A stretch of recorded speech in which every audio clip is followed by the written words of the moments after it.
Shalom à tous. Soyez bénis dans le nom de Jésus. J'espère que vous portez bien, que tout le monde va bien. Que la paix de Dieu soit avec vous dans le nom de Jésus. Amen.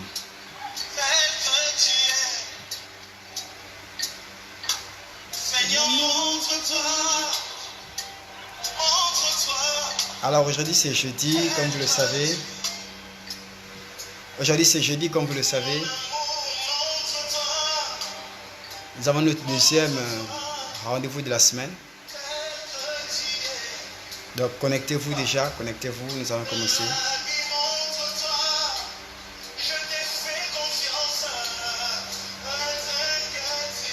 Jesus.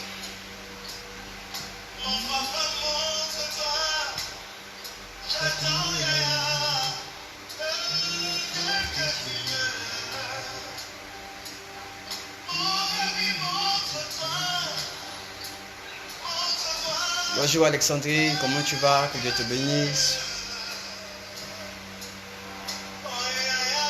Jésus. Jésus.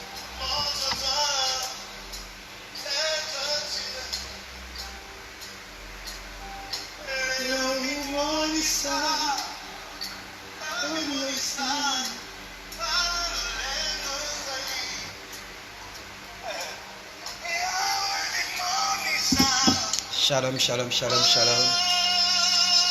Voilà, nous allons commencer. Dites aux autres que le prophète est en ligne maintenant, nous allons commencer.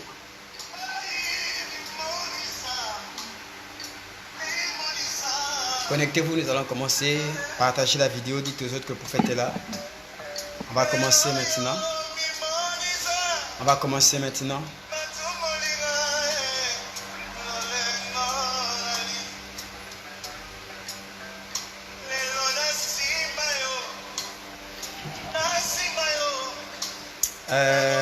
Randis, sois béni. Perli, sois béni. Cédrila également. Shalom à toi Alexandrine. Shalom, shalom, shalom.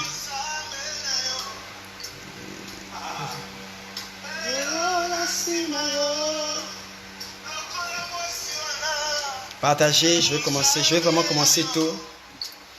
Je vais vraiment commencer tôt aujourd'hui. Donc les retardataires, il est 35, c'est que c'est 15h30. Donc les retardataires, je vais commencer, je vais rapidement y aller.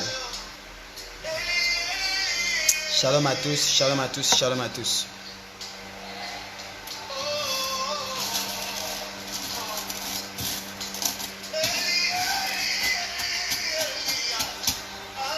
Shalom à tous, bonne arrivée à toi Gervais.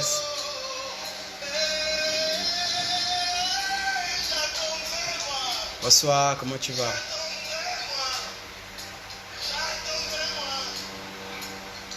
Je suis patient, je reste là, j'attendais. Oh.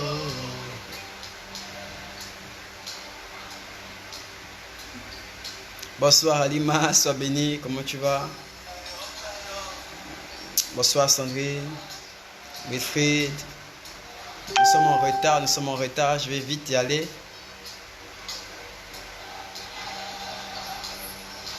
Alors, ceux qui savent déjà, on risque d'être ensemble samedi. Amen. On sera ensemble samedi pour quelques-uns, parce que tout le monde n'a pas écrit. Certaines personnes ont écrit. Donc, certains seront avec moi samedi.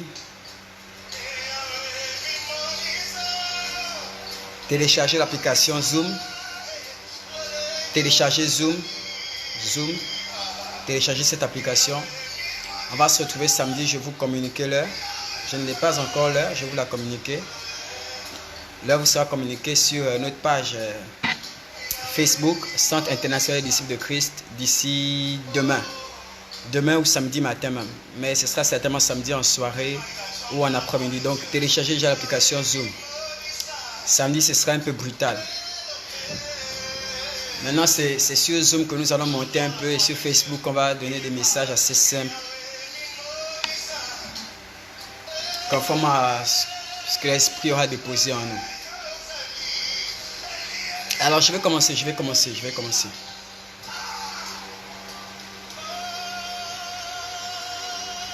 On peut commencer. Partagez, shalom à tous, bonjour, j'espère que vous allez bien.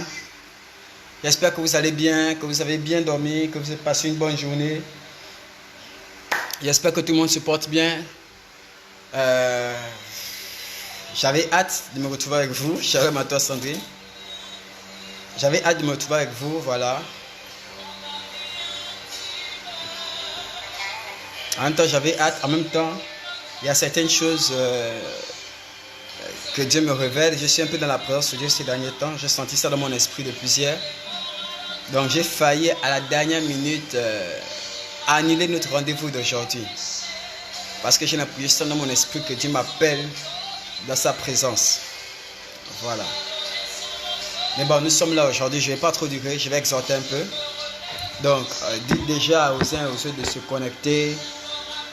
Nous allons commencer. Mets-toi déjà dans la présence de Dieu. Commence à prier là où tu es. Loue l'Éternel. Célèbre-le. Là où tu es, mets-toi dans la présence de Dieu, s'il te plaît. Yes. Père, je m'attends. Père, je m'attends. Père, je m'attends. Père, je m'attends. Père, je m'attends à toi. Comment tu vas, Ridel? Shalom à toi, Donna. Sois béni. Père, je m'attends à toi.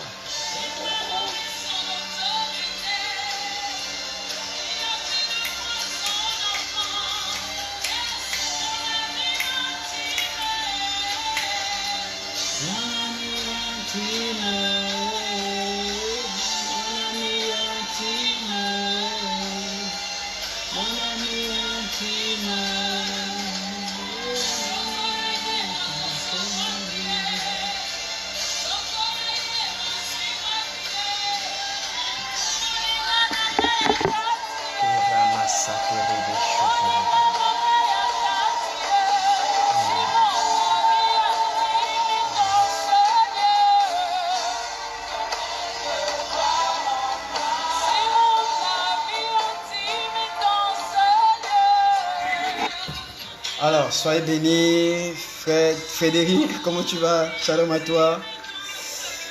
Antoinette est là, Marcel est là, Michel est là. Elles sont connectées.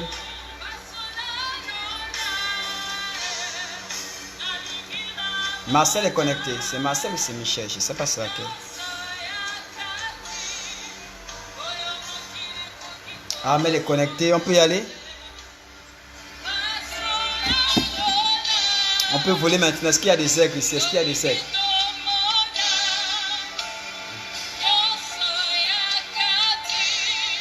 Est-ce qu'il y a des aigles ici?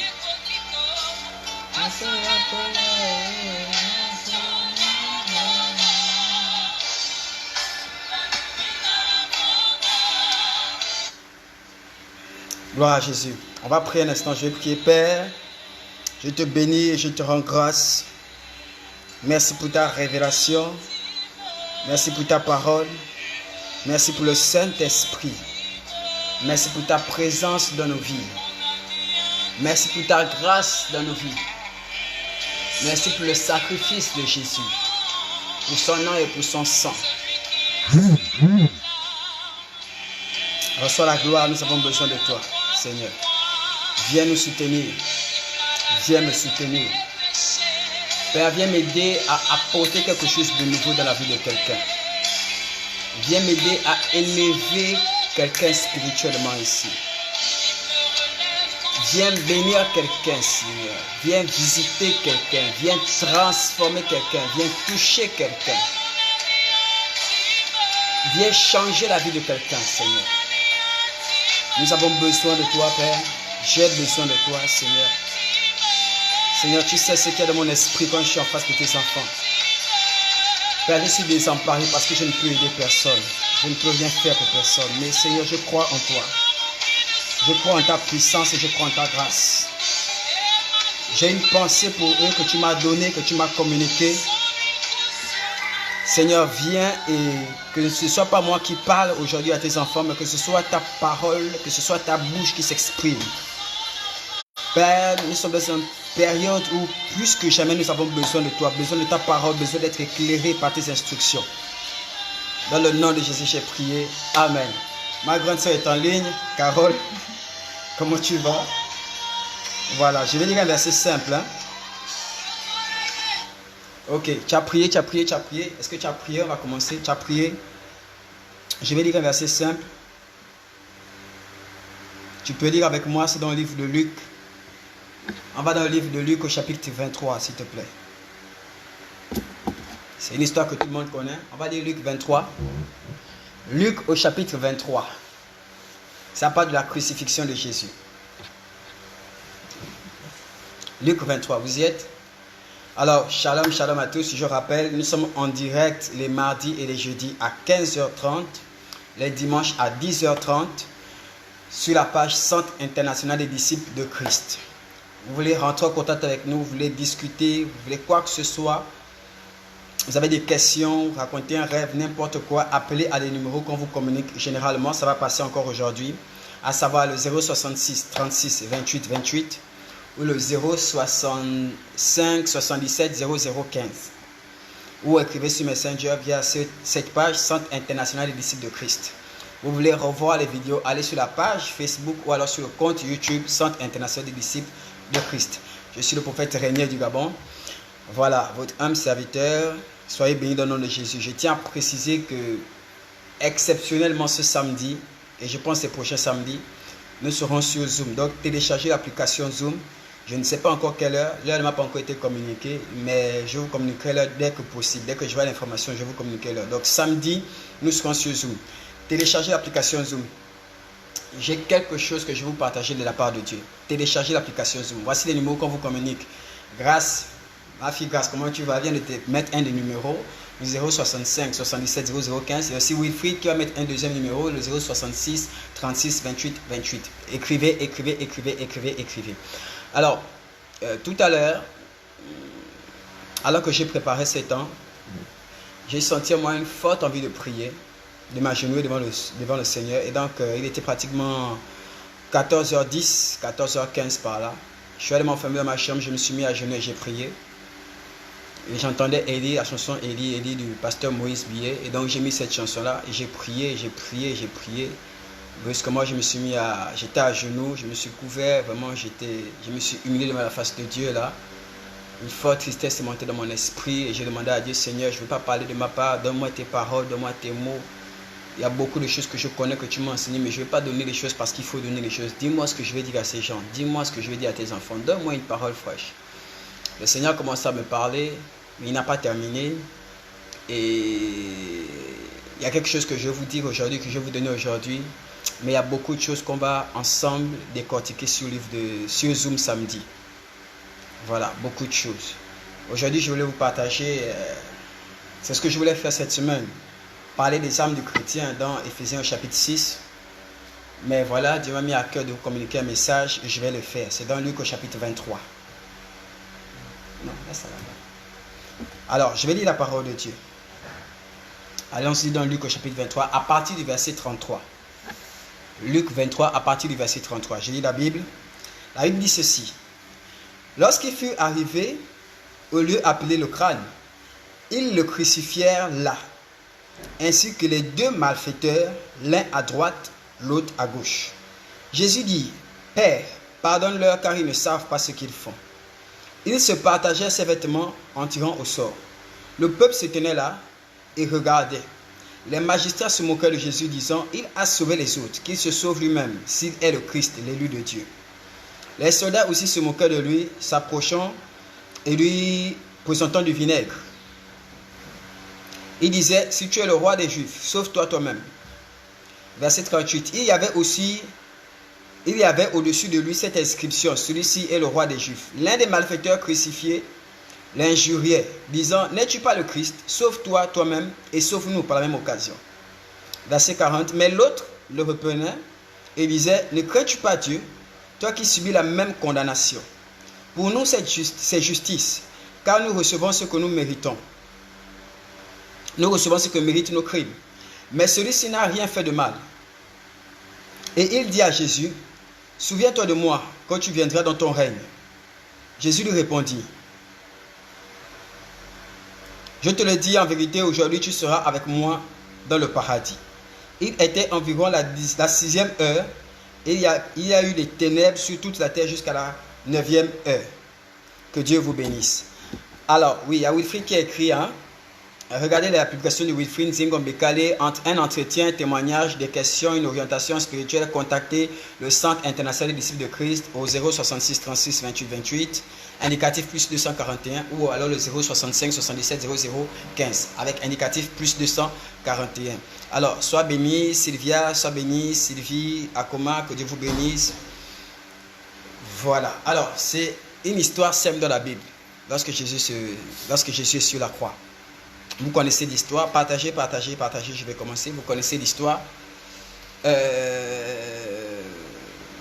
Bible dit qu'il y a eu les ténèbres, les gens disent beaucoup de choses, plusieurs l'ont insulté, plusieurs ont fait ceci. Et c'est ce sur quoi je vais vous entretenir cet après-midi.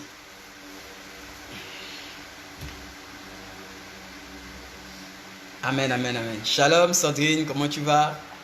Sois béni dans le glorieux et puissant nom de Jésus. 41 personnes. Voyez-vous, je vais aller doucement, hein? C'est les exhortations, les semaines comme ça, c'est les exhortations. Dimanche, c'est spécial. Je ne sais pas si c'est ce dimanche-là, mais je sens qu'on aura un dimanche particulier, vous et moi, en direct. On dirait le dimanche de la semaine prochaine, pas cette semaine. Il y a quelque chose qui se passe dans l'esprit. Bref. Shalom, shalom. Merci Antoinette de mettre les passages bibliques. Alors, voyez-vous, Jésus se fait arrêter la veille.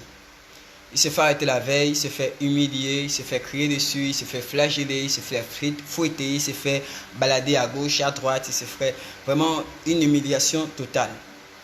Jusqu'à ce qu'il arrive sur la croix et que voilà, sur la croix, une fois qu'il est crucifié, la crucifixion ne s'arrête pas là, les gens se moquent encore de lui, de face, lui qui est le Fils de Dieu. Pour nous, c'est facile de lire ça. C'est facile de lire ça parce que voilà, nous avons les témoignages maintenant. Nous savons que voilà, effectivement, c'était le Fils de Dieu. Mais si nous étions à cette époque-là, alors je te demande avec moi de voyager. Alors, retrouvons-nous au milieu de ces soldats-là. Retrouvons-nous au milieu de ce peuple-là qui est venu se divertir. Ce peuple qui est venu, il y a des gens qui sont venus parce qu'ils connaissaient Jésus. Il y a des gens qui sont venus pour le suivre, comme c'était le cas de Samuel, la sœur de Samuel, le cas de Jean. D'autres sont venus pour les autres malfaiteurs, les autres malfrats, les autres brigands.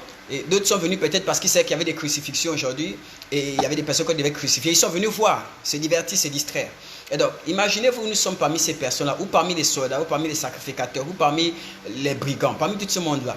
Quelle est l'image qu'on aura de ce soi-disant Messie sauveur, Jésus qui a fait des miracles, qui a ressuscité les morts, qui a levé les paralytiques?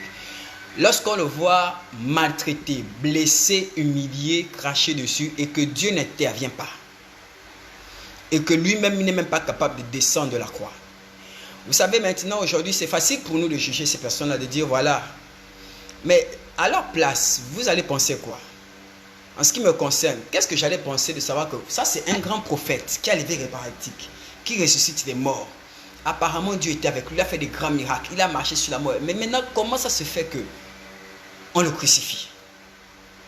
Même s'il doit mourir, c'est quand même un grand serviteur de Dieu, c'est comme le Fils de Dieu. Est-ce qu'il va mourir comme ça, humilié, exposé aux yeux de tout le monde? Quelqu'un comprend ce que je veux dire? J'espère qu'il y a des aigles. Vous savez que ici c'est pour les aigles. Alors, voyons tout cela. Comment est-ce que je vais réagir? Comment est-ce que toi tu vas réagir?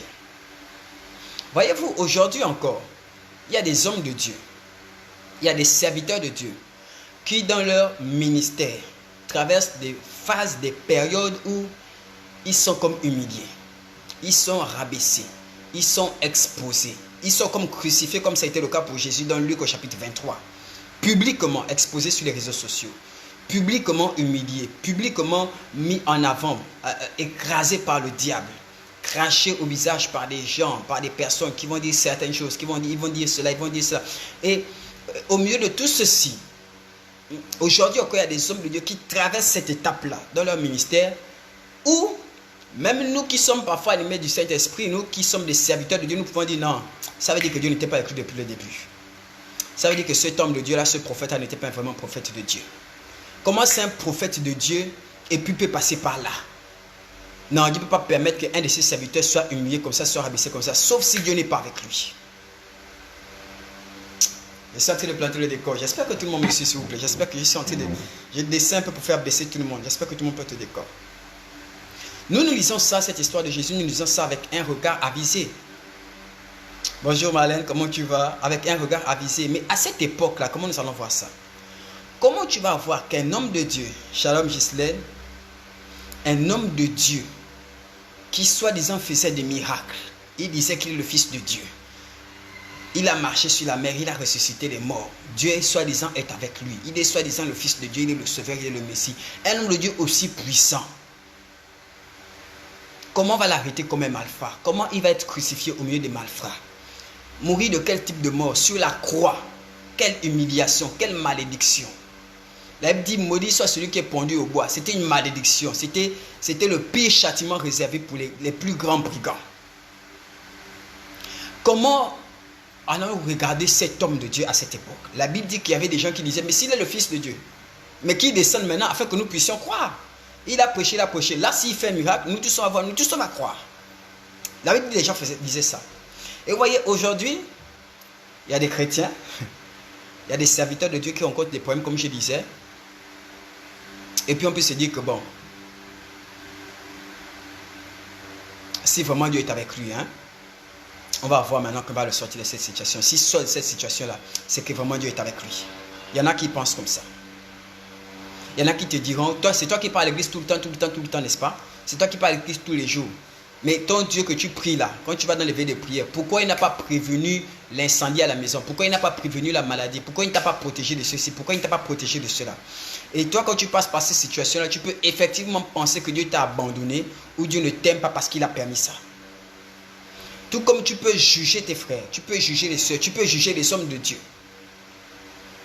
Je prends un exemple en griffe. Je ne sais pas ce qui s'est passé. C'est un exemple. Hein, ce n'est pas ce dont je vais en parler. L'exemple de l'homme de Dieu, le général Makosso Kamei. Voilà. Ça, c'est l'exemple frappant qui s'est passé récemment. Il a perdu sa femme. Et certains m'ont dit, non, ça veut dire qu'il n'était pas de Dieu. Vraiment, ce qu'il fait depuis, c'est que Dieu n'était pas avec lui. Parce que si Dieu était avec lui, comment il va perdre sa femme? Dans quelles circonstances? Dans ceci. Vous comprenez ce que je veux dire, n'est-ce pas? Quelqu'un me comprend? Et aujourd'hui encore, dans le corps de Christ ou ailleurs, il y a des gens qui se disent que ce qui arrive à un homme de Dieu, les problèmes qu'il rencontre, c'est que Dieu n'était pas avec lui. Nous savons aujourd'hui que Dieu est avec Jésus. Mais ça n'a pas empêché qu'il passe par là. La Bible dit que au milieu des brigands, et la Bible dit que les sacrificateurs disaient, mais si tu es le Fils de Dieu, sauve-toi toi-même maintenant, descends. Alléluia. L'un des brigands même dit ça, mais toi qui es le Messie, toi qui es le Sauveur, mais descends, sauve-toi et sauve-nous. Quelqu'un me suit, n'est-ce pas?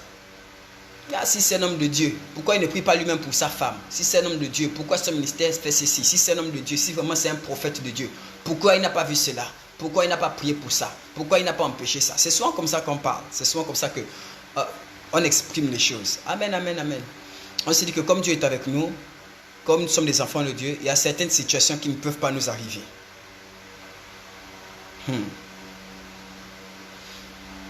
Tout à l'heure, j'étais à genoux devant le Seigneur. Je pleurais parce qu'il me parlait de quelque chose. Il me parlait de quelque chose que j'avais l'habitude d'enseigner et il me faisait comprendre que ce que je disais n'était pas totalement la vérité. Mais je vais vous expliquer ça sur Zoom samedi. Je ne vais pas dire ça là maintenant. Je vais vous expliquer ça sur Zoom. C'est en relation peut-être avec le combat spirituel. Mais il voulait que je vous partage un message. En plus de ce qu'il m'a parlé. C'est un message que je vais donner tout à l'heure. Alors, il y a ce point-là que je voulais soulever pour t'interpeller. Mais il y a un autre point que je veux soulever. Qui m'a bouleversé et qui doit te bouleverser. Ça doit te choquer, ça doit te traumatiser. L'Bible dit qu'alors que Jésus est sur la croix et qu'il est en train de souffrir et qu'il est en train de dire, Père, pourquoi m'as-tu abandonné? Un brigand lui dit, mais voilà, sauve-toi et sauve-nous. Et l'autre brigand répond, celui-ci. Amen. Et il lui dit, n'as-tu pas peur de Dieu? Est-ce que tu ne crains pas Dieu? Parce que voilà, toi tu as la même sentence que lui, alors que ce que nous avons fait, on mérite ça. Alors que lui, il n'a rien fait. Et il dit à Jésus, Seigneur Jésus, souviens-toi de moi. Quand tu vas rentrer dans ton trône, quand tu vas régner à nouveau, rappelle-toi de moi. Et Jésus va lui donner une parole simple. C'est la partie là qui me bouleverse. La Bible ne dit pas que Jésus va proclamer les paroles de bénédiction en disant voilà, parce que tu as dit cela, je prie maintenant le Dieu qui m'a envoyé. Je proclame et je décrète que voilà. Jésus ne va pas lui imposer les mains. Jésus ne va pas lui dire répète après moi. Jésus ne va pas dire allons, je vais d'abord te baptiser. Ou bien Jean, toi qui me regardes là, s'il te plaît, baptise celui-là d'eau. Non, Jésus ne va pas faire tout ceci. Il va dire je te le dis, aujourd'hui même, tu seras avec mon paradis. Je te le dis, aujourd'hui même, tu seras avec moi au paradis. Parole simple. Voilà ce que je voulais vous partager de la part du ciel. Parole simple, je te le dis. Aujourd'hui même, tu seras avec moi au paradis. Qu'est-ce qui nécessite que Jésus dise qu'aujourd'hui même il sera avec lui au paradis? Simplement parce que l'autre a cru que la vie ne s'arrête pas là. Qu'après la mort, il y a une autre vie. Et dans cette autre vie-là, Jésus va régner. Jésus est Seigneur. Et Jésus peut le secourir toujours, quand même il serait mort. Ça, c'est la première fois. C'est la fois que ce brigand l'a manifesté. Gloire à Jésus pour ça.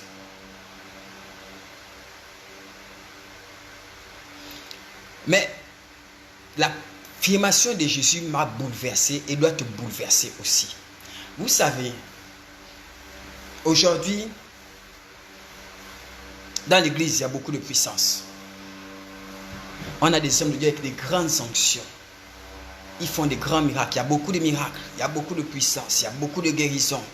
Il y a beaucoup de voyance. On voit mieux. Les prophètes sont plus appliqués. Sont plus élevés dans le domaine prophétique aujourd'hui que par le passé. Aujourd'hui, il y a des choses que Dieu fait avec le corps de Christ, avec ses serviteurs. C'est époustouflant. Mais en même temps, aujourd'hui, il y a un pouvoir dans la nouvelle naissance qu'on a perdu. Je suis en train de parler à des aigles. J'espère qu'il y a des aigles. On s'est beaucoup focalisé, nous en tant qu'enfants de Dieu, nous en tant que chrétiens qui partons à l'église. On est très impressionnés par la puissance. On aspire à la puissance. On aspire au don de révélation. On aspire au prophétique. Mais on a perdu quelque chose dans la nouvelle naissance. Je ne sais pas comment vous expliquer ça. On a perdu, il y a un pouvoir dans la nouvelle naissance qu'on a perdu. Il y a un impact dans le sang de Jésus qui est aspergé sur la vie de quelqu'un qu'on a perdu. Pas que le sang de Jésus a perdu, c'est nous qui avons perdu ça. Aujourd'hui, la nouvelle naissance ne suffit plus. Je vais redire ça. La nouvelle naissance ne suffit plus. Ça ne suffit pas à bien de niveaux, mais ça ne suffit plus pour transformer une vie. Ça ne suffit plus pour changer une vie. Par la nouvelle naissance ne suffit plus pour prendre une personne qui est dans le monde des ténèbres et le propulser dans le monde céleste. En une fraction de seconde. Le téléporter là-bas rapidement. La nouvelle naissance ne suffit plus. Autour de la nouvelle naissance, il y a d'autres choses, il y a d'autres mécanismes communs. Je ne dis pas que c'est faux, je dis simplement la nouvelle naissance ne suffit plus. Je ne dis pas que c'est mauvais, je dis mais il y a quelque chose qu'on a perdu dans la nouvelle naissance. Alors, cet homme-là qui est brigand, à l'époque, les Romains ne crucifiaient pas n'importe qui, n'importe comment. N'oubliez pas, Pilate voulait libérer Jésus pour crucifier Barabbas. Barabbas devait être crucifié avec les deux autres brigands. Aussi, certaines prétendent que, assurément, ces brigands-là étaient soit les acolytes de Barabbas, ou encore, comme la crucifixion, c'était quelque chose qu'on gardait pour certains malfrats. Des pirates, des brigands, des personnes qui ont déstabilisé politiquement la nation, des tueurs, des criminels, ou ainsi de suite. Alors, c'était pas des brigands quelconques, c'était des vrais bandits. Comprenez l'expression là, vraiment c'était des vrais malfrats. Certainement des meurtriers, certainement des voleurs, parce que si c'était des compagnons de Barabbas, Barabbas était meurtrier, c'est ce que Pierre dit dans Actes chapitre 4, que vous avez préféré livrer le saint et avoir la grâce des meurtriers, parce que Barabbas était meurtrier, il avait été arrêté pour sédition et plein de choses. Alors, certainement c'était des meurtriers. On ne sait pas quel est le crime qu'on reprochait à ces personnes-là, mais on savait que le crime était assez crapuleux, assez important pour qu'ils soient crucifiés. Alors, sur la croix, à l'aube de leur mort, l'un est en train de parler avec Jésus et il dit, Seigneur, souviens-toi de moi quand tu vas revenir dans ton trône, dans ta gloire, quand tu vas régner, quand tu vas revenir dans ton règne. Donc, il confesse que Jésus est Seigneur. Il confesse que Jésus est roi. et qu'il confesse qu'après la mort, il y a une vie dans laquelle Jésus peut le venir en aide, Jésus peut l'aider. C'est cette confession qu'il expose. La même confession que nous disons que Seigneur, tu es notre maître, tu es notre sauveur, quand nous proclamons que Jésus est notre Seigneur et notre sauveur, quand nous proclamons que Jésus est le Fils de Dieu, il a triomphé de la mort, c'est la même confession que nous faisons. C'est ce qu'il a fait clairement à Jésus. Mais à la différence de Christ, qu'est-ce que nous faisons dans l'église ou dans le corps de Christ? Jésus a dit, aujourd'hui même tu seras avec moi. Sa foi a suffi pour le propulser au paradis. Je m'attendais à ce que Jésus fasse d'autres choses et que Jésus prie même. Que Jésus proclame des choses, que Jésus fasse des choses pour que la foi de cet homme-là s'associe à la prière de Jésus ou s'associe à ce que Jésus va faire comme acte pour que cet homme-là soit sauvé. Mais non, Jésus a fait une proclamation simple, banale. Aujourd'hui même, tu seras avec moi au paradis. J'étais à genoux, le Seigneur me dit, je peux vous le dire librement, n'est-ce pas? Je sais que je peux vous le dire librement. Fafa, sois béni au nom de Jésus. Il m'a demandé de vous parler simplement. Mais bon, il y a des choses que je vais dire ici sur Zoom samedi. Donc, téléchargez l'application Zoom et connectez-vous. Connectez-vous, connectez-vous, connectez-vous. Connectez-vous. Connectez-vous. Alors, la première chose que je veux souligner dans ce passage-là, c'est le cœur de Dieu. La deuxième chose, c'est la nouvelle naissance. Mais la première chose, c'est le cœur de Dieu. Le cœur de Dieu. C'est la chose la plus importante, le cœur de Dieu. Il m'a donné une instruction. Ne pas emmener les gens vers la puissance et vers les dons, mais emmener les gens vers Dieu lui-même.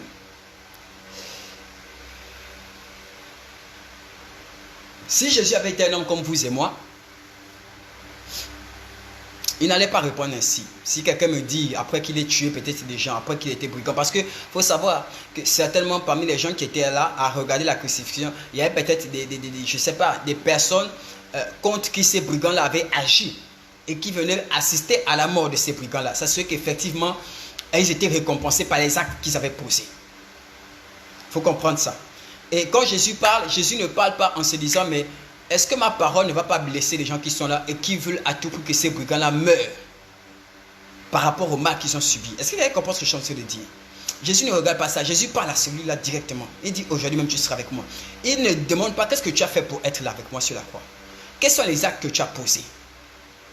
Quel est le péché qui t'amène ici? Quel est le crime que tu as commis? Quels étaient tes erreurs? Jésus ne pose pas de questions sur ça. Jésus ne lui pose pas de questions pour lui dire qu'est-ce que tu as fait avant? Est-ce que tu te répands de ce que tu as fait avant? Est-ce que tu regrettes? Va d'abord demander pardon aux gens. Jésus ne lui dit pas tout ça. Quelqu'un me suit, n'est-ce pas? C'est pour les aigles. Ici, c'est pour les aigles. Jésus ne lui dit pas, tu sais, bon, je vais me souvenir de toi, mais avant de me souvenir de toi, il faut d'abord que tu te dises, que tu dises tout ce que tu as fait. Hein? Voici la famille qui est là, demande pardon si tu as tué leurs enfants. Si tu as... Jésus ne dit pas tout ça. Jésus ne lui reproche rien. Bien aimé, c'est peut-être un meurtrier. C'est sûrement un criminel. Il n'est pas crucifié pour rien. Et il n'est pas innocent. Il est vraiment coupable. La preuve, c'est qu'il dit, toi et moi, nous sommes crucifiés à raison. Parce qu'on a commis des choses. En récompense, on est là. Donc, ils sont coupables. Ils ne sont pas comme Jésus. Mais Jésus ne lui dit pas que, mon fils, ce que tu as fait était très mal. Vraiment, tu as blessé mon cœur, tu as blessé le cœur de Dieu. Mais comme tu as parlé aujourd'hui, là, je vais te pardonner. Rien. Aucune allusion sur la vie passée de cet homme-là. Au point où vous et moi, aujourd'hui encore, on ne sait pas exactement ce qu'ils ont fait. Aucune allusion. Aucune allusion. On a mis trop de mécanismes. Vous savez, et j'ai fait ça beaucoup aussi, et Dieu est en train de m'enseigner sur ça. Je sais qu'aujourd'hui, ça va continuer, ce soir, ça va continuer, demain, ça va continuer, toute la semaine, ça va continuer. Mais on sera un peu assis sur ça samedi. Mais réfléchissons ensemble. Moi, j'ai reçu des personnes qui ont des problèmes. Et je leur ai dit, vous savez, on va d'abord faire un travail, répète après moi, fais ceci. On a mis tellement de mécanismes. Je ne dis pas que c'est mauvais. Tu répètes après moi, tu fais ceci, tu proclames, tu déclares, tu vas demander pardon, tu as fait ceci. La Bible le dit, c'est bien, c'est très bien. Mais moi, je vais parler de la nouvelle naissance. Est-ce que vous êtes conscient que dès le moment, dès le temps, dans l'instant, dès la seconde où cet homme a dit, souviens-toi de moi, Jésus ne parle plus de ce qu'il a fait, de qui il était. Le fait qu'il soit brigand ne compte même plus. La seule chose qui compte pour Christ et pour Dieu, C'est la foi qu'il a manifestée envers Christ, envers la personne de Jésus. Jésus ne dit pas les paroles parce qu'il est touché. Jésus dit les paroles parce que le Père l'instruit. Il dit, je ne fais rien de moi-même. Tout ce que je fais, c'est ce que le Père me montre.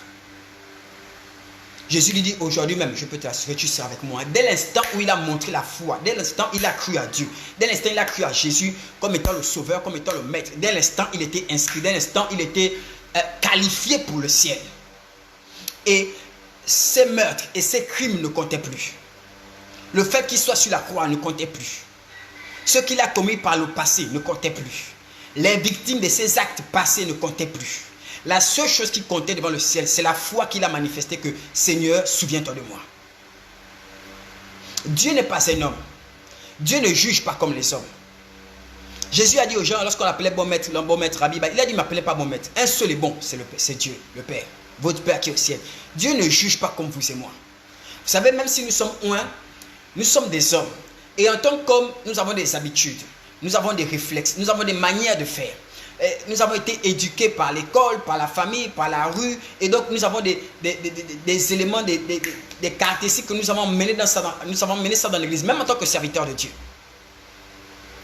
Tu vas venir là tout de suite, et puis Dieu me parle de toi. Dieu me dit, voilà, dis-lui ceci, dis-lui ceci, dis-lui ceci. Moi, je me dis, peut-être c'est trop facile. Elle vient pour la première fois, il faut d'abord qu'elle passe par, il faut d'abord que je la ramène demain, il faut qu'elle ait d'abord un entretien, il faut d'abord qu'elle fasse l'offrande. Je ne vais pas seulement lui donner la parole comme ça et puis elle va partir. Dieu n'est pas comme ça. Dès l'instant où le brigand a dit, Seigneur, souviens-toi de moi, son passé ne comptait plus. Jésus ne lui dit pas que comme tu as dit ça, je vais prier pour toi et je vais proclamer que tu viennes le Seigneur. Jésus lui dit, aujourd'hui maintenant tu es avec moi. Tu es maintenant avec moi, tu vas parler avec moi. Pourquoi? Parce que c'est ce que tu as manifesté qui a fait en sorte que Dieu te propulse. Bien aimé, il y a une puissance derrière la nouvelle naissance, derrière la foi, derrière la confession que nous avons faite à Dieu, à Jésus, comme en disant Seigneur, tu es notre sauveur et tu es notre maître. Il y a une puissance derrière ça qui fait en sorte que les œuvres passées ne comptent plus et ne te poursuivent plus. Les œuvres passées je vais te choquer, ne te réclament même plus. Cet homme-là était meurtrier. Il a tué des gens. Ça veut dire que le sang des personnes qu'il a peut-être tuées, éliminées, peut-être parle contre lui. Ses actes parlent contre lui. Ses crimes parlent contre lui spirituellement, le réclament spirituellement. Mais ça n'empêche pas que Jésus dise, aujourd'hui même tu seras avec moi. Imaginez la puissance qu'il y a derrière la foi qu'il a manifestée. Ces réclamations-là n'ont pas empêché ça. Ces réclamations n'ont pas poussé à Jésus pour dire, tu sais, je vais me souvenir de toi. Mais il faut d'abord qu'on fasse un travail. Parce qu'il y a ceci, parce qu'il y a cela. Rien. Est-ce que quelqu'un m'entend? Amen. Est-ce que quelqu'un m'entend? Bien aimé, quand Dieu m'a montré ce verset aujourd'hui, je connais le verset, mais ça m'a scandalisé un peu. Je n'arrive pas à manifester, à vous faire sortir tout ce qui est dans mon esprit. Je prie seulement que tu sois un aigle et que tu voles un peu plus haut que les autres peut-être. Chacun vole là, chacun prend son pain. Jésus lui dit, shalom pasteur, il y a le pasteur Max Bodeyo qui est là, leader du ministère Centre International, leader du ministère Centre d'Information de Dieu, le CID. Amen, sois béni homme de Dieu. Alléluia. Alléluia. Alléluia. L'une des paroles que le Seigneur m'a données vers 14 h aujourd'hui, je vais vous le dire simplement, mais je vais formuler. Il m'a dit, Amen. Vous avez limité la puissance qu'il y a dans la nouvelle naissance. Il m'a dit ça simplement. Il m'a dit d'autres choses. Mais on a limité la puissance qu'il y a dans la nouvelle naissance. La nouvelle naissance, ce n'est pas un homme qui t'accepte. Même si c'est un homme qui te fait la prière du pécheur. Ce n'est pas un homme. C'est le cœur de Dieu qui te pardonne.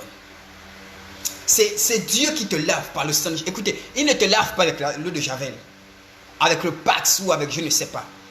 Il te lave avec le sang de Jésus. Il n'y a pas un détergent au monde plus puissant que le sang de Jésus.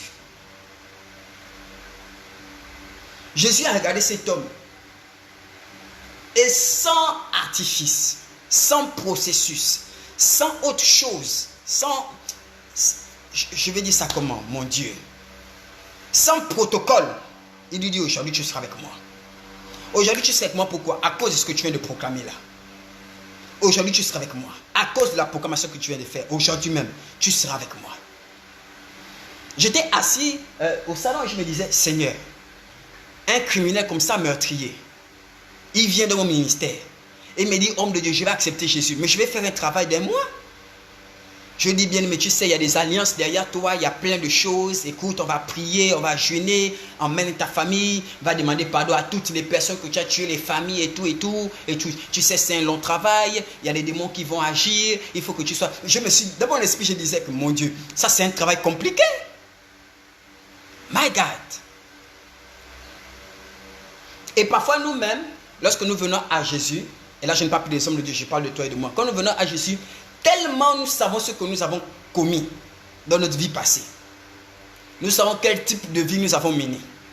Nous savons quel type de vie nous menons encore aujourd'hui parfois. Nous savons quel est le mal qu'on a pu commettre. À quel point on a pu désobéir à Dieu. Que ça nous empêche parfois d'aller à l'église. Il y en a qui ne partent pas à l'église pas parce qu'ils n'aiment pas l'église. Ils ne partent pas à l'église à cause du poids de la culpabilité de leurs fautes et de leurs erreurs. Ils se disent que non, Dieu ne peut pas pardonner ça. Ils se disent que Dieu ne peut pas pardonner parce qu'ils ont à l'image le pardon des hommes. C'est la seule image qu'ils ont pour essayer de mesurer le pardon de Dieu. Ils ont à l'image l'amour des hommes. C'est la seule image qu'on a pour essayer de comprendre l'amour de Dieu. Je prends un exemple simple. Dans ton assemblée ou dans ton église, ou dans mon église, là je parle de toi là où tu pries, une prostituée vient. Mais vraiment prostituée. La prostitution, vraiment prostituée. Elle arrive. Elle veut accepter Jésus. Elle accepte Jésus. Elle veut témoigner. Elle va témoigner quelques mois après qu'elle a accepté Jésus, que sa vie a changé. Maintenant, dans le travail, on va acclamer Jésus. On va dire Amen. On va raconter témoignage parce que vraiment, il y a une prostituée dans mon église. Elle a accepté Jésus. Elle a transformé. Maintenant, elle est leader du groupe d'intercession. Elle a le feu. Elle a ceci. Mais la même prostituée veut maintenant se marier dans l'église. Bien, mais là, le témoignage ne parle plus dans le cœur des frères. Là, tous les frères vont retourner le visage comme ça. Parce que pour eux, la prostituée qui a témoigné reste quand même prostituée. Je ne peux pas l'épouser. Est-ce que quelqu'un comprend ce que je suis en train de dire?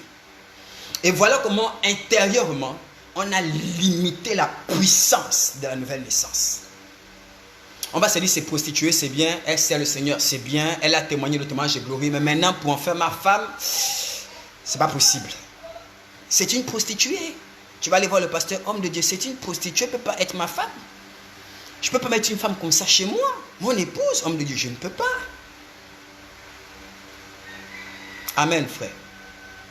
On a limité la puissance de la nouvelle naissance. Toi-même, il y a des choses que tu fais. Tu es chrétien. Tu pries Dieu. Mais il y a ce péché-là qui t'environne facilement, dans lequel tu tombes toujours. Et quand il t'a eu, tu as du mal à te mettre à genoux pour prier. Tu te dis non, je vais faire une semaine, je ne vais même pas prier. Tu as honte toi-même de prier. Tu as honte d'aller à l'église. Le pasteur te dit non, c'est toi qui vas diriger le comité de l'adoration. Aujourd'hui, tu as dit homme de Dieu, je ne suis vraiment pas disposé. Tu ne lui dis pas pourquoi. Mais toi-même, tu as mal. Tu te sens sale. Mais la Bible me dit que cet homme-là, bien aimé, il est encore sur la croix. Il est encore sur la croix. Ses œuvres sont encore fraîches. Ses crimes encore frais. Les personnes qui étaient, je vais dire ça comment? Oh my God. Ses victimes sont peut-être encore là dans la foule à regarder s'il va vraiment mourir. Bien, mais quand Jésus parle, est-ce que Jésus a la considération des victimes de ce brigand-là? Est-ce que Jésus s'est dit que, oh, si je parle comme ça, peut-être qu'il a été, peut-être qu'une femme ici, la victime, a été la victime de ce malfaiteur. Là, si je parle comme ça, est-ce que ça peut briser son cœur? Est-ce que Jésus, vous ne pensez pas que Jésus pense à ça aussi? Ou bien, si Jésus a oublié, vous ne pensez pas que Dieu pense à ça? Mais est-ce que ça empêche Dieu de dire, dis-lui qu'aujourd'hui c'est au ciel? My God. Il y a une histoire dans la Bible où des hommes de la loi, qui aiment la parole de Dieu, qui vraiment connaissent les Écritures, ils aiment Dieu. Ils attrapent une femme en plein acte d'adultère. Et conformément à la loi, ils veulent lapider cette femme-là. Donc c'était des hommes pieux. Et ils amènent cette femme-là vers Jésus pour savoir ce qu'il va dire, puisque Jésus est finalement là. Et ils placent Jésus, la femme là. Mais dans leur esprit, Jésus va dire lapidez-la, puisque la parole dit ça. Et ils ont déjà leurs cailloux, ils ont leurs pierres. Ils sont prêts à appliquer la loi, à la lettre. Et ils posent la question à Jésus. Voilà, la loi de Moïse dit ceci. Donc, ce n'est pas des païens qui font ça. C'est vraiment des personnes pieuses, des hommes pieux, vraiment qui craignent Dieu et qui connaissent les Écritures, qui connaissent la parole, qui ont le péché en horreur. Ce sont eux qui sont là. Et ils disent à Jésus comme le péché, mais toi tu dis quoi? Mais dans leur esprit, Jésus va accepter. Jésus ne peut pas aller à l'encontre parce que c'est Moïse qui a dit. Moïse a dit parce que Dieu lui a dit. Et Jésus a crié au sol. Jésus écrit par terre. Et il y a un silence.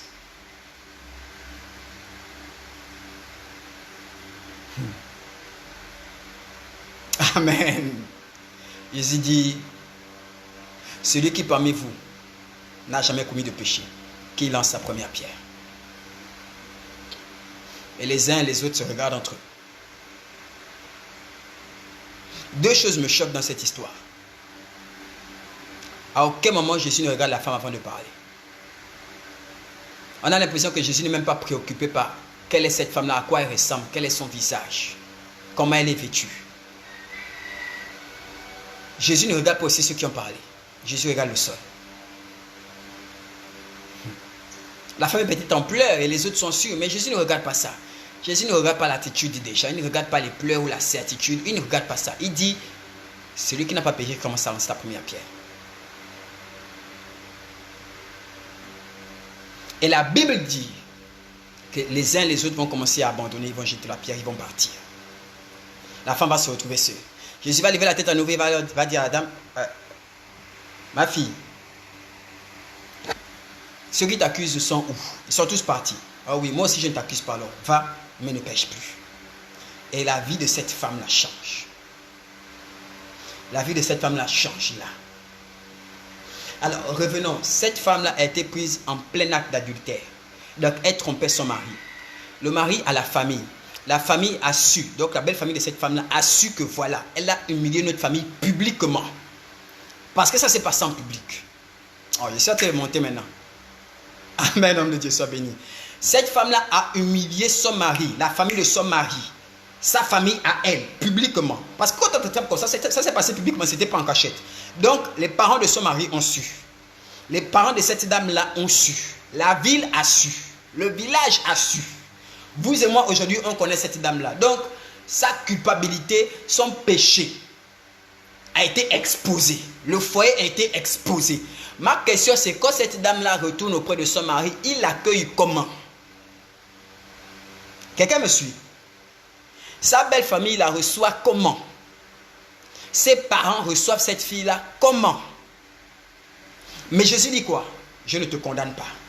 Ça veut dire que les parents qui vont condamner cette femme-là ne la condamnent pas en accord avec Dieu. Puisque Dieu vient de dire je ne te condamne pas non plus. My God. Ça veut dire que quand cette femme-là retourne dans son foyer, que son mari, hey my God, quand il la rejette, quand il dit je ne veux plus de toi, retourne. Quand ses belles-sœurs viennent la frapper parce que voilà, tu as humilié notre frère, tu as fait ceci, tu as fait cela, va chez tes parents. Dieu n'est pas avec eux. Dieu est avec elle. Parce que Dieu vient de la pardonner. Dieu vient d'ôter son péché. C'est peut-être choquant ce que je te dis là, mais c'est la parole de Dieu. Ce n'est pas moi qui dis ça. C'est la parole de Dieu. Le péché que tu commets, lorsque tu l'as présenté devant Dieu, Dieu l'a ôté. Dieu ne l'a pas mis à côté. Dieu l'a ôté. Dieu dit, je ne me souviendrai plus de vos iniquités. Dieu ne s'en souvient même plus. Quelque chose que tu as fait ce matin, tu as prié, nous sommes à 15h30, Dieu ne se souvient pas de l'erreur que tu as eu à faire le matin. C'est toi qui te rappelles de ça. C'est ton mari qui se souvient de ça. C'est ta brebis qui se souvient de ça. Le pasteur a fait ceci, le pasteur a fait cela, et tu amènes son nom. Le pasteur, tu ne sais pas comment il a traité les choses avec Dieu. Il était sur la croix à côté de Jésus, il a dit, Seigneur Jésus, pardon. Jésus a dit, aujourd'hui même, tu es avec moi. Toi, tu es resté dans ça. Tu vas publier ces photos sur Facebook. Tu vas parler de lui sur Instagram. Tu vas parler de lui sur WhatsApp. Tu ne sais pas ce que Jésus vient de dire à son sujet. Et quand tu continues à parler de cet homme-là, Dieu a déjà dit, lui, il ne le condamne plus. Et tu vas seul. Dieu n'est pas avec toi. Parfois, il y a des fardeaux que tu portes encore aujourd'hui.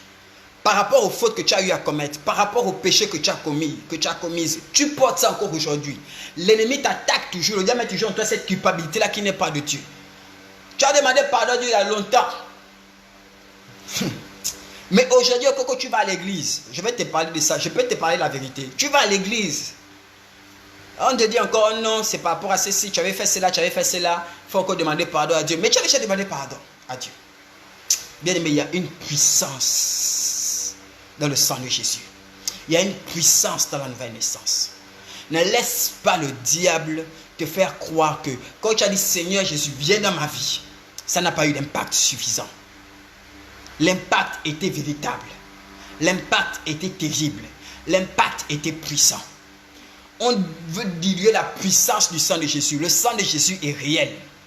Quand il est descendu dans ta vie pour te laver, il t'a transposé du monde des ténèbres au monde de lumière. Il t'a transposé du brigand au paradis. Il a fait en sorte que la culpabilité que tu portais, Dieu a ôté ça. Bien aimé, Dieu n'a pas déplacé. Dieu a retiré, il a ôté, ça n'existe plus. Dieu n'a pas suspendu ça. Dieu n'a pas couvert ça. Dieu n'a pas caché ça. Il a fait disparaître ça. Ça n'existe plus. Je répète, ça n'existe plus. Et vous savez, parfois en tant qu'homme, on se dit non, c'est trop facile. Il faut qu'on mette certains protocoles. Il faut qu'on mette certains mécanismes. Il faut d'abord qu'on t'emmène chez X, après chez Y, après tu fasses ceci, après tu fasses cela, après tu vas dans les psaumes, après tu reviens ici, après on fait 3 jours à terre, après tu remontes ici. Je te tourne comme ça pendant 3 mois. Là quand même, tu dois payer un peu le prix. Quel prix tu veux que je paye? Lorsque Jésus a déjà tout payé pour moi, quel prix encore tu veux que je paye? Jésus a dit au Père, tout est accompli. Tu veux que je paye encore quel prix? Tu veux que je passe par où lorsqu'il est déjà allé sur la croix? Il dit au brigand, aujourd'hui même, tu seras avec moi au paradis. Où était le protocole? Pourquoi il n'a pas brisé les chaînes de cet homme-là? Une parole simple. Aujourd'hui, tu seras avec moi au paradis. Et la Bible ne dit pas que le brigand a senti la puissance. La Bible ne dit pas que le brigand a senti le feu sur lui. La Bible ne dit pas qu'après un ange a apparu. La Bible ne dit pas que le brigand a eu un songe. La Bible ne dit pas que les gens sont tombés sur l'onction quand Jésus a dit ça. Une parole simple, je vais vous choquer, rien ne s'est passé dans le corps de cet homme-là quand Jésus a dit ça. Il n'y a pas eu une manifestation de la puissance. Jésus a dit, aujourd'hui tu seras avec moi. C'est fait. Il est la parole, c'est fait, c'est réglé, c'est terminé. Donc les gens qui marchaient le nom de cet homme-là encore dans la foule, que voilà, meurs. C'est vrai que plus de personnes parlaient de Jésus. Voilà pourquoi ce qu'on était, c'est plus par rapport à Jésus, parce que plus de personnes venaient pour Jésus. Mais il y avait des gens qui étaient venus pour lui. Et donc les gens là, qui disaient encore, va au diable après tout ce que tu as fait là, ils ne sont même plus comptés. Dieu n'est même plus avec eux. Les gens qui priaient Dieu pour que cet homme-là aille en enfer, ils ne seront même plus exaucés. Parce que la parole de Jésus vient de sortir pour cet homme-là. De la même manière que la parole de Dieu est sortie pour ta vie, est sortie pour ta destinée, est sortie pour toi, est sortie pour quelqu'un ici qui me regarde.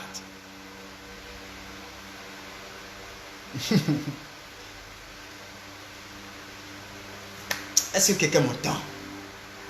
Est-ce que quelqu'un m'entend? Bien aimé, la parole de Dieu est certaine.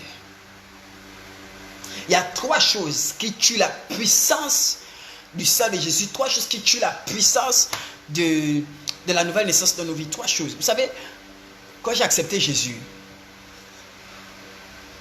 je vous dis, je crois que tout était possible. Je crois que tout était possible. J'ai accepté Jésus, j'avais 12 ans. J'étais un enfant. Donc pour moi, tout était possible. Quand quelqu'un me disait, ou bien j'entendais quelqu'un qui parlait que non, moi j'ai prié, j'ai dit Seigneur Jésus, réveille-moi, et puis je me suis réveillé, je faisais ça aussi. Tout ce que j'entendais, je faisais. Tout ce que je lisais dans la Bible, je me disais, si la personne a vu ça, je peux aussi faire, je faisais. Et croyez-le-moi, croyez-moi ou pas, ça m'arrivait exactement parce que je faisais. Seigneur, réveille-moi à 3 heures, je vais réviser. On me réveillait à 3 heures. Je me réveillais à 3 heures. Jusqu'aujourd'hui, j'ai cette habitude de me réveiller la nuit. Je ne demande même plus. Seigneur, j'ai envie de voir. Je voyais. J'avais des sons. Seigneur, parle-moi. Il me parlait. Je vous disais, ça se faisait dès que je vois quelque chose. Dès que je lis la Bible, j'entends quelque chose, je vais faire. Ça m'arrive. Et en grandissant, en écoutant beaucoup de messages, Et en voyant comment les hommes sont, comment les choses se comportent, cette simplicité que j'avais, cette foi aveugle que j'avais en tant qu'enfant sur la réalité des promesses de Dieu, je perdais ça déjà en grandissant. Amen. Je perdais ça en grandissant. Je perdais ça, je me disais, il faut que je fasse un travail, il faut que je fasse ceci, il faut que je fasse cela, il faut que je fasse cela. Et j'ai mis beaucoup de choses maintenant autour des promesses de Dieu. Ce qui fait qu'au fur et à mesure, certaines promesses de Dieu, j'ai arrêté de les vivre. J'ai arrêté de les vivre. J'ai arrêté de les vivre. Et je suis sûr que ça t'arrive aussi à toi. Et je suis sûr que tu passes aussi par là. Où tu te dis, c'est vrai, la Bible dit ceci, mais il faut ajouter, il faut faire un travail, il faut faire autre chose. Bien aimé, Dieu est simple. Dieu ne juge même pas, Dieu ne te juge même pas toi-même comme toi tu te juges. Parce que toi tu as des mauvais éléments pour te juger. Dieu ne te juge même pas comme toi-même. Quand bien même ta mère est la plus douce et la plus aimante, Dieu ne te jugera même pas comme ta mère te juge. Quand quelqu'un te dit je te pardonne, à la moindre occasion, au moindre problème, il va te rappeler cela. Amen. Quand Dieu dit je te pardonne, bien aimé, ça n'existe plus. Donc il n'y a plus moyen qu'il te rappelle 5 jours. Parce que ça n'a plus, c'est comme si ça n'avait jamais existé.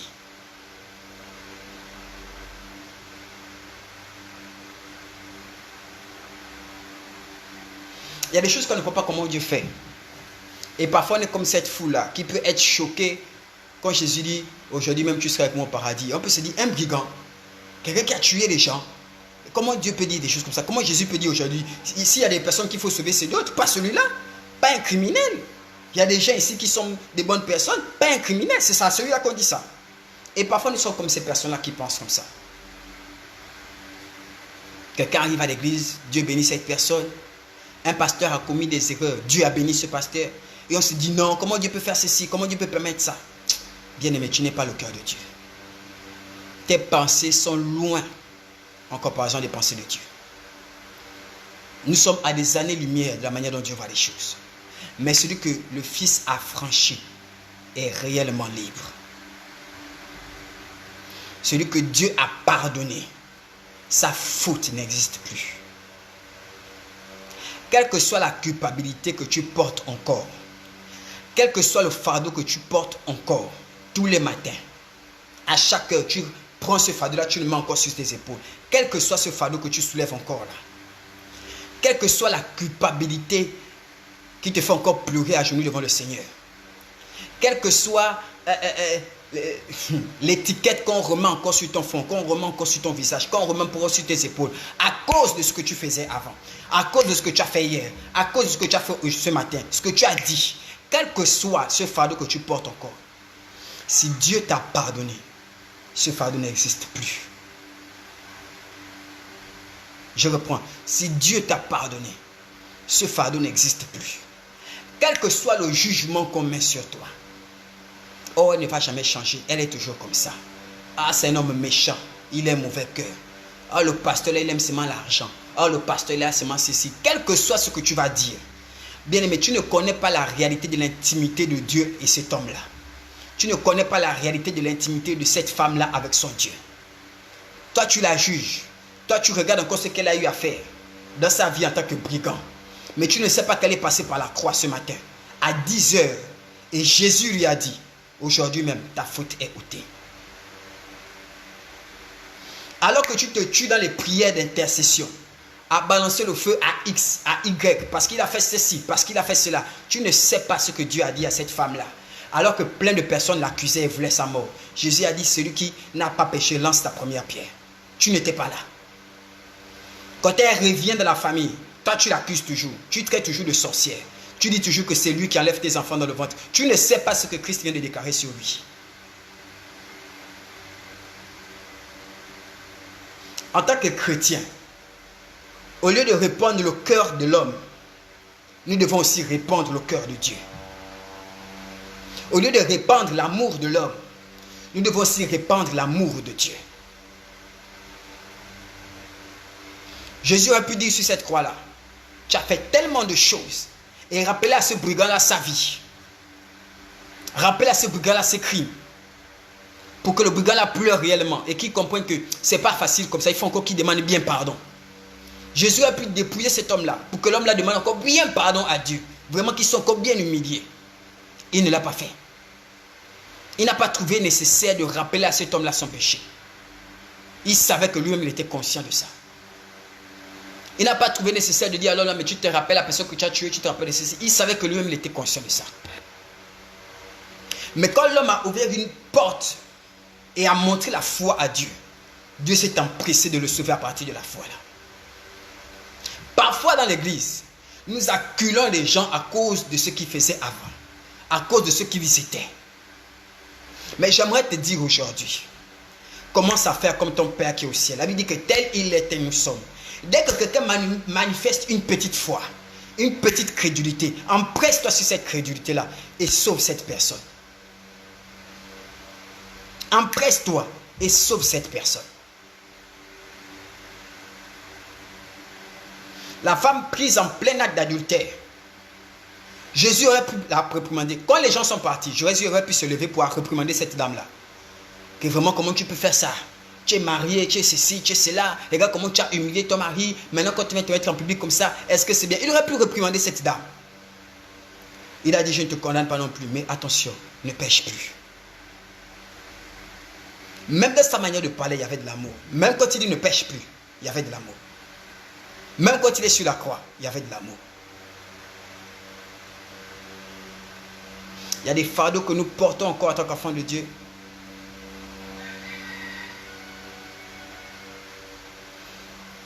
Il y a des fardeaux, il y a des prières que nous disons à Dieu. Vous savez, on t'a dit que tu es une mauvaise femme. À chaque fois qu'on te dit ça, tu pleures. Seigneur, change mon cœur. Seigneur, Seigneur, fais de moi une bonne personne. Seigneur. Bien aimé, tu as demandé ça à Dieu une fois. On t'a dit ça une fois. Tu étais triste, tu étais abattu, c'était sincère. Tu allais prier Dieu pour de vrai, réellement. Et Dieu t'a exaucé. 2020 encore, on te redit ça. Maman, crois en ce que Dieu a déjà fait. Amen. Ne portons pas les fardeaux parce que les gens viennent déposer ça sur nous. Il y a des fardeaux que Jésus a ôtés quand tu l'as rencontré. Ne remets plus ça. Je redis, hein, ne remets plus ça. Je suis sûr que cet homme-là, s'il n'était pas mort ce jour-là, et s'il avait survécu à la crucifixion, et après on avait libéré, je suis sûr que les gens allaient lui rappeler ça toute sa vie. C'est toi qui veux parler aujourd'hui, toi qui étais un brigand, toi qui étais un malfrat, toi qu'on a crucifié. Je suis sûr qu'on allait lui dire ça toute sa vie. À chaque fois qu'il allait vouloir s'affirmer dans la société, à chaque fois qu'il allait vouloir s'affirmer dans la famille, à chaque fois qu'il allait vouloir poser un acte, on allait lui rappeler qui il était. C'est maintenant toi qui veux conseiller tes enfants, c'est pas toi qui étais brigand. Même sa femme allait lui dire ça, s'il avait survécu. Les gens allaient lui dire ça alors que Dieu avait déjà oublié. Je suis sûr que cette dame-là, prise en plein acte d'adultère, je suis sûr qu'elle a perdu son mariage. Je suis sûr. Le mari a dit la répudier. Elle a dû être en conflit avec sa belle famille. Je crois que même sa famille, à cause de la honte, de l'humiliation, même sa famille a dû la rejeter. Je suis convaincu de ça. Je suis convaincu que cette femme a dû rester abandonnée. Vous croyez, non, comme moi?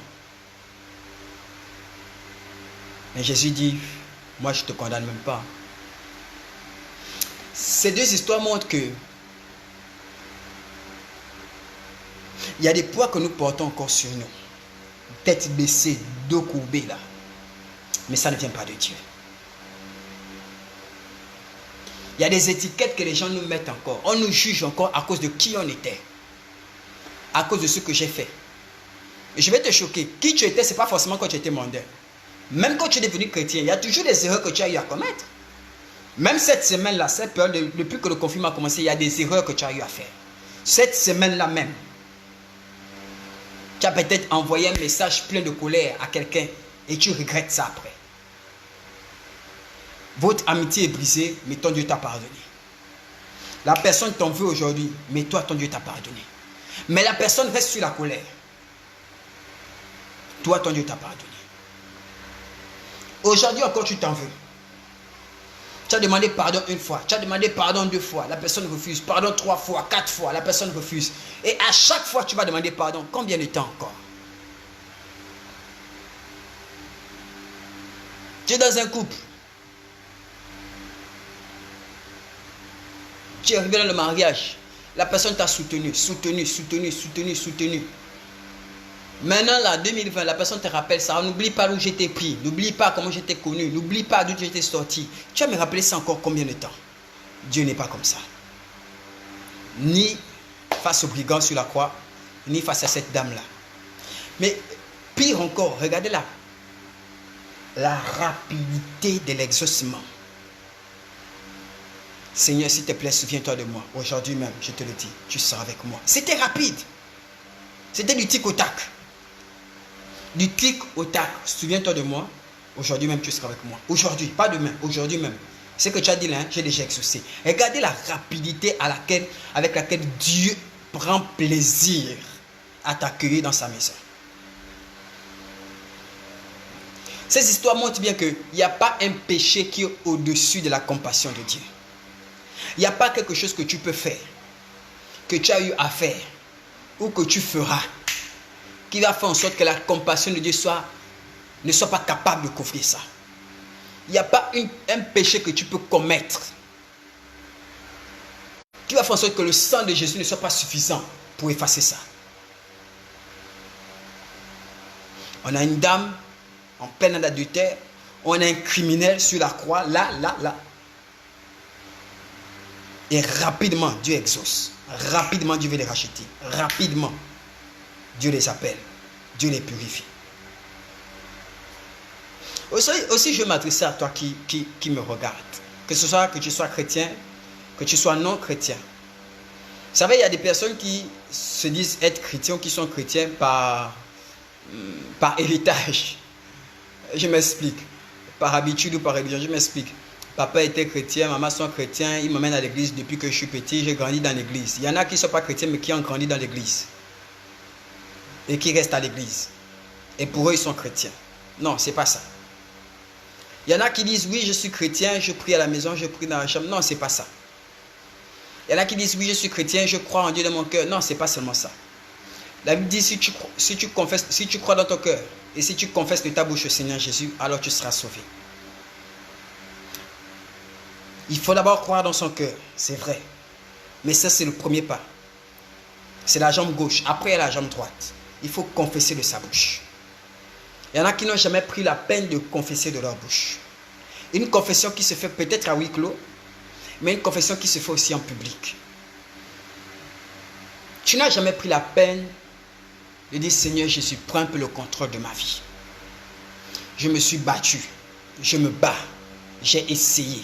Je n'arrive pas. Je vois que tu as fait ceci. Je vois que tu as fait cela. J'ai envie d'un peu essayer la technique Jésus. J'ai envie d'essayer un peu le repas Jésus. J'ai envie d'essayer un peu la formule Jésus. Tu n'as jamais pris la peine de ça. Il y en a, oui, ton mari est pasteur. Ou tes parents sont pasteurs. Et tu as grandi dans l'église. Tu as l'habitude de l'église. C'est l'habitude. C'est l'habitude de l'église. Ce n'est pas la vie chrétienne. Je veux que tu sortes de l'habitude. Pour en faire l'expérience de la vie chrétienne. Faire cette expérience, cette rencontre chaque jour au quotidien. La véracité, la puissance de la parole de Dieu, du sang de Jésus et de son sacrifice sur la croix. J'aimerais te dire qu'il n'y a pas une faute. Il n'y a pas quelque chose que tu aies pu commettre. Il n'y a pas quelqu'un qui est là pour te juger. Ne te retiens pas parce que ma femme va dire quoi? Ma femme va dire, voilà, toi qui joues le costaud à la maison, maintenant tu es en train de pleurer à genoux devant Jésus. Non. Les deux brigands étaient sur la croix, l'autre a été sauvé. Ne te dis pas, voilà, les collègues, j'ai toujours méprisé l'évangile, j'ai toujours méprisé Jésus devant les collègues vont penser quoi? Tes collègues ne comptent plus maintenant. Surtout en cette période-là, dans laquelle l'actualité est mobilisée par la lutte contre cette pandémie qu'est le Covid-19. Ça doit interpeller tout le monde et te dire, quel est le bilan de ta vie? Quelle est ta demeure éternelle? Parce qu'il y a deux demeures éternelles possibles. Il y a l'enfer, il y a le paradis. Toi, c'est quoi? Ça n'a rien à voir avec la puissance que tu as acquise sur la terre. Ça n'a rien à voir avec le nom de ton père. Ça n'a rien à voir avec ton travail. Ta résidence éternelle là-bas, tes millions ne peuvent pas t'acheter ça. Tu ne peux pas réserver ça parce que tu as un titre, parce que tu as l'argent. Le seul chemin, c'est Jésus, pour le ciel. Il n'y a pas d'autre. Tu peux être ami du pasteur, tu peux être ami du prophète. Le prophète, ce n'est pas Jésus. Le pasteur, ce n'est pas Jésus. Il y en a, vous avez peur de vous demander pardon à Dieu parce que la culpabilité vous a tellement envahi. Vous vous reprochez tellement de choses. Et comme la seule mesure de pardon que vous avez, c'est votre propre cœur. Et que vous avez un cœur méchant et mauvais. Vous dites qu'avec mon cœur là déjà, je ne peux pas me pardonner. Il n'y a pas quelqu'un qui peut me pardonner. Jésus peut encore te pardonner. Il peut te pardonner sans te juger. Il peut te pardonner sans ramener ça à chaque fois au tapis, te rappeler que voilà, tu as fait ceci, tu as fait cela. Ce n'est pas ce genre de personne-là. Ce n'est pas ce genre de personne-là. Ce n'est pas quelqu'un, lorsqu'il te dit je te pardonne aujourd'hui, il va te rappeler ça toute la vie. Que n'oublie pas ce que j'ai fait pour toi. Il n'est pas comme ça. Lui, tu peux lui faire confiance.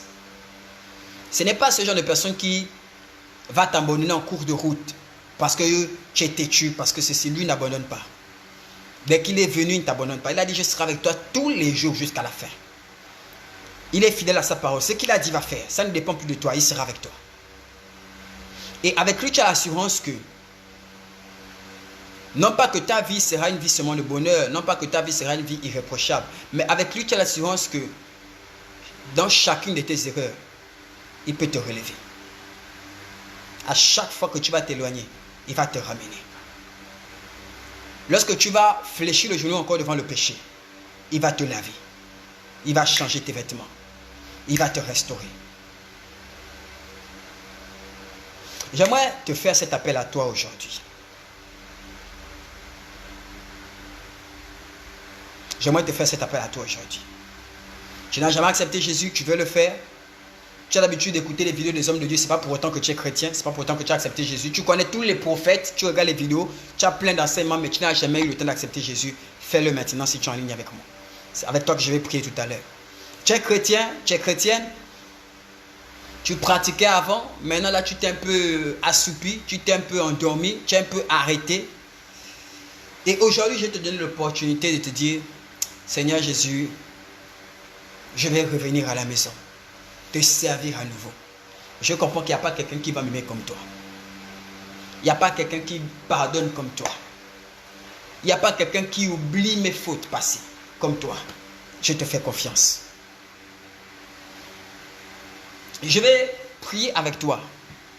Oui, je vais prier avec toi qui te dit que non, avant de donner ma vie à Jésus, avant de prier, il faut d'abord que je sois sanctifié, d'abord que je me purifie, il faut d'abord que j'abandonne ceci, je dois d'abord abandonner l'alcool, je dois d'abord abandonner le vin, je dois d'abord abandonner le tabac, je dois d'abord abandonner. Si je n'ai pas tout abandonné, je ne peux pas aller à l'église.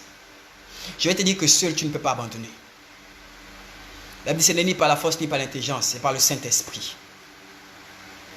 Il n'est pas venu seulement pour les personnes irréprochables. Il n'est pas venu pour eux. Au contraire, il est venu pour les malades, parce que ce sont les malades qui ont besoin d'un médecin. Il n'est pas venu pour une communauté de personnes pures et sanctifiées. Non. Il est venu pour les brebis égarées, les brebis galeuses, les pécheurs, les idolâtres. Il est venu vous montrer le chemin. Vous rachetez, vous restaurez, vous purifiez et vous montrer le chemin. Et aujourd'hui, je vais te donner l'opportunité de faire cette prière ici avec nous. Vous savez, il y a des anges qui nous regardent, il y a des démons qui observent, et il y a des hommes là qui sont en direct avec nous. Et il y a cette voix-là qui peut résonner dans ton esprit, qui peut te dire, voilà, en direct, ça veut dire quoi? Ça ne sert à rien. Attends une bonne fois, profite encore un mois, profite encore de ta liberté, entre griffes. Attends encore, tu as tout le temps de faire ça. Tu es jeune, tu es encore un jeune homme, tu es encore une jeune fille. Il ne faut pas encore te gâcher la vie, tu as encore le temps de t'amuser après, quand, dans 5 ans, dans 6 ans, ou bien à la fin de l'année, tu pourras faire cette prière-là. N'écoute pas le diable. Bien-aimé, tu n'es pas le maître de ton temps. Tu n'as pas le contrôle sur ton temps. Écoute, tu n'as même pas le contrôle sur tes cheveux, sur tes ongles. Tes ongles poussent sans ta permission. Tes propres ongles là, ça pousse sans ta permission. Tes cheveux poussent sans ta permission. Tes cheveux tombent sans ta permission. Ce n'est pas le temps que tu vas contrôler. Ce n'est pas ta vie que tu vas contrôler. Aujourd'hui, tu as l'opportunité. Je vais prier avec toi en direct. Si tu le veux maintenant, répète simplement après moi. C'est une prière simple. Tu as compris que le Dieu que tu pries, c'est un Dieu simple. Il n'y a pas toujours de protocole autour. Il n'aime pas trop que les choses soient mystifiées. Il n'y a pas toujours, on n'a pas besoin de te mystifier. C'est une prière simple. C'est des paroles simples. Mais tout est dans la foi que tu manifestes quand tu prononces ces paroles avec moi. Pas une foi qu'on peut quantifier ou mesurer. La foi n'a rien à voir avec la raison. C'est une conviction intérieure. Ton cœur est transpercé par la parole de Dieu. Ton cœur est touché par l'amour de Dieu. Ton cœur est rempli de la confiance en Dieu. Et tu pries avec moi. Dis simplement, Seigneur Jésus, j'ai entendu ta parole.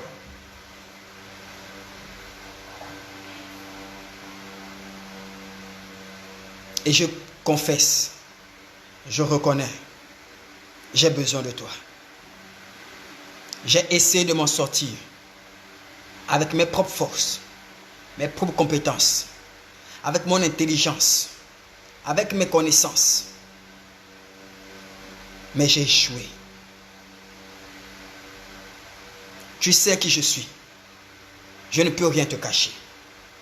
Tu connais mes fautes. Tu connais mon amour pour le péché. Tu connais mes limitations. Tu connais mes imperfections. Tu connais les désirs enfouis de mon cœur. Les passions charnelles qui m'enivrent si facilement. Tu connais toutes ces choses. Bien aimé, si ton péché mignon, comme on dit, c'est l'alcool, c'est les femmes, c'est le sexe, la masturbation, je veux que tu le dises ici pendant que tu pries. Tu connais le désir, le péché, la passion que j'ai du mal à abandonner. Tu connais, tu ne caches rien. Le brigand sur la croix a cru en toi. Et tu as dit aujourd'hui même, tu seras au paradis avec moi. La femme adultère a été condamnée par les hommes. Mais toi, tu ne l'as pas condamnée. Seigneur, j'ai été condamné par moi-même. Mon intelligence, ma morale. Ces deux choses m'ont condamné moi-même. J'ai été condamné par ma famille, condamné par les amis, condamné par la bienséance, condamné par la morale. Mais Seigneur, aujourd'hui, je m'abandonne à toi. Esprit, âme et corps. Je proclame et je confesse que de moi-même, je ne pourrais pas vaincre le péché.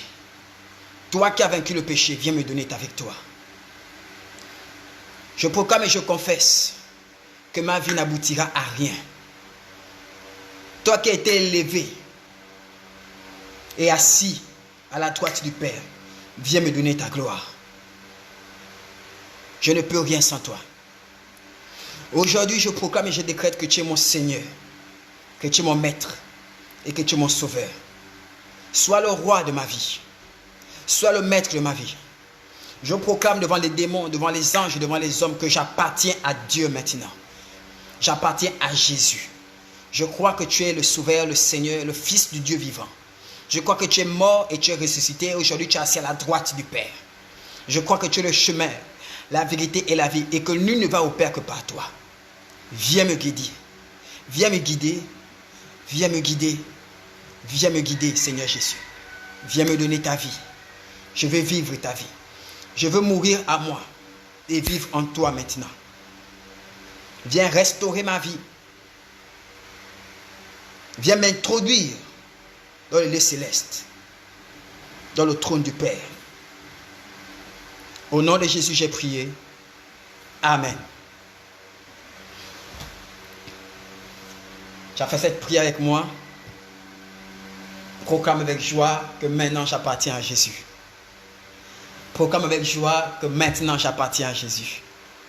Alléluia. Maintenant j'appartiens à Jésus. Il y en a qui ont prié avec moi et alors que j'ai arrêté de prier, vous êtes toujours en train de prier. Il y en a qui prient avec moi Et alors que moi j'ai arrêté, je continue le direct. Vous êtes saisis par la puissance de Dieu. Le Saint-Esprit est en train de travailler en vous. Et il y en a qui ont prié avec moi et vous êtes mis à pleurer et votre cœur était rempli de l'amour de Dieu. Pendant que je priais, parfois je m'arrêtais, parfois je bégayais parce qu'il y a plein de choses que je recevais sur les gens qui sont en train de prier avec moi actuellement. Il y en a, vous êtes en train de prier et puis la paix de Dieu a envahi vos cœurs, a envahi votre vie, a envahi votre âme. Vous sentez une paix, vous sentez une joie de Dieu immense à l'intérieur de vous que vous ne pouvez pas expliquer, qui n'a rien à voir avec ce que vous vivez. Au contraire, ce que vous vivez actuellement n'a rien à voir, n'est pas censé produire la paix. Mais la paix de Dieu est en train d'envahir vos cœurs, en train d'envahir vos vies. Il y en a, vous êtes là et vos vies allaient mal. Et il y avait des mauvaises nouvelles. Et cette période-là était très négative pour vous. Et les projets de Dieu n'aboutissaient pas. La parole de Dieu, vous ne la voyez pas s'accomplir. Les promesses de Dieu, vous ne voyez pas l'accomplissement. Et vous étiez peut-être triste. Mais maintenant que vous avez prié, la joie de Dieu vous a envahi. La paix de Dieu vous a envahi.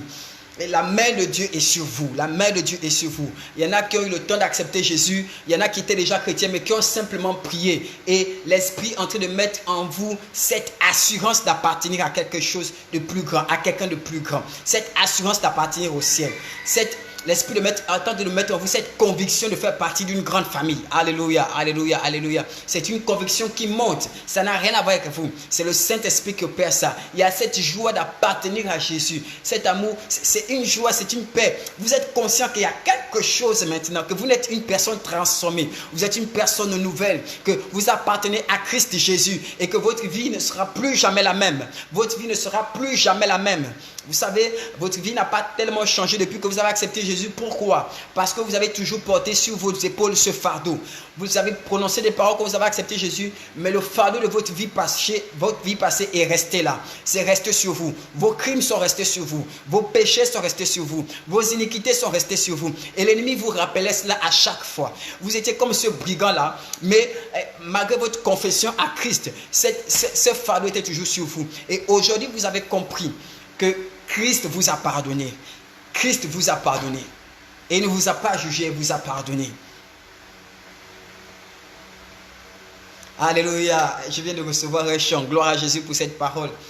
Le ciel est ouvert, je vois le ciel ouvert, je vois le ciel ouvert, je vois le ciel ouvert. Je vois les anges monter, descendre. Merci, man of God, à Aristide Boudès qui est là. Sois béni. Le ciel est ouvert, le ciel est ouvert. Je prie que cette présence de Dieu, cette puissance de Dieu qui va d'être déployée dans ta maison, dans ton âme, par cette prière que tu viens de faire, que tu la conserves réellement. Conserve cet état qu'il y a dans ton cœur maintenant. Conserve cette joie, conserve cette paix, conserve cette vérité que tu viens d'entendre des Écritures. Jésus est réel, sa parole est certaine, sa parole est efficace. Tu peux faire confiance à ce qu'il a dit. Tu peux faire confiance à ce qu'il a dit. Amen, Fafa, sois béni, sois béni, sois béni. Fais confiance à la parole de Christ. Fais confiance à ses paroles. Ses paroles sont certaines. Ses paroles sont véritables. L'ennemi ne peut pas arrêter la parole de Dieu. Crois en ses paroles et tu verras comment elles vont s'accomplir pour toi également. C'était le prophète Régnier. Je voulais vous partager cela. Je vous attendrai samedi sur Zoom. Nous allons télécharger l'application Zoom. Moi, je l'ai déjà. Je n'ai pas encore l'heure. Et nous allons parler de beaucoup de choses. Nous allons parler des vérités sur le combat spirituel. Voilà. Et je vais amplifier un peu. Je vais un peu continuer sur ce message. Je n'ai pas donné tout le message. Merci, homme de Dieu. Je n'ai pas donné tout le message parce que je voulais faire la prière du péché, la prière de repentance. Mais je pense que samedi, on va un peu parler de certaines choses. Et je vais vous expliquer que, voyez, dans notre marche chrétienne, nous-mêmes, nous avons dilué la puissance de la nouvelle naissance que nous avons acquise à cause de certaines étiquettes que nous avons accepté de porter. Et nous avons annulé le pouvoir de la foi à cause de ces étiquettes-là, justement. Mais quand Dieu t'a pardonné, il t'a pardonné.